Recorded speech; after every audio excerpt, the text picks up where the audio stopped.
Menin töihin 91 tammikuussa ja tämän pelloveneiden toiminta loppui Suomessa kokonaan ja sitten tulin tämmöiseen tilanteeseen, että on nyt niin kuin uuden ammatin tarpeessa ja reityrikoulutus oli sitten tämä seuraava, mihinkä tarttin.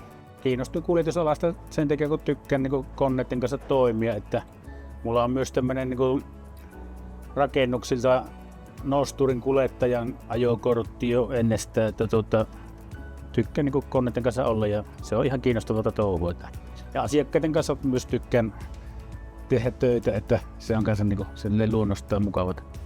Alkuun kun mullakin on niin B-ajokortti, on henkilöautoajokortti pohjalla, niin sitten kun ruvetaan tämmöistä 15 metriä pitkää kulkuneuvoa kuljettamaan, niin siinä oli se alkuun se just, että miten sitä saadaan niin hallintaa ja miten se kääntyy tuolla kaupunkiympäristössä, että se oli vähän arveluttava. Mutta kyllä se on tässä niin tämän koulutuksen myötä niin on tullut semmoista kokemusta jo, että onnistuu jo jollakin asteella, mutta kaikki paranee sitten, kun päästään tekemään tätä niin ihan ammatikseen.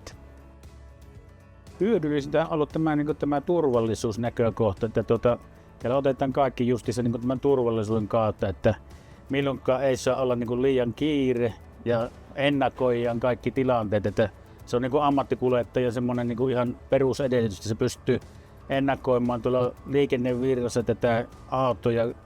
Koulutuksessa on ollut parasta esimerkiksi kun me käytiin tuolla Lievestuorilla tuollaisessa liukkangeli-harjoitusajoissa, että se on semmoinen aika mielenkiintoinen päivä, että siellä niin tuollaisella isolla autolla, niin miten se käyttäytyy liukkalla tiellä, niin siinä niin avautuu ne silmät ja mitä on niin jarrutusmatkat ja siellä myös saa pistää niin sitä just tätä, niin kuin, että minkä verran todellakin tarvitaan talvisissa olosuhteissa välimatka, kun ajetaan jossain tuolla maanteille. Niin se on niin semmoinen avartava kokemus.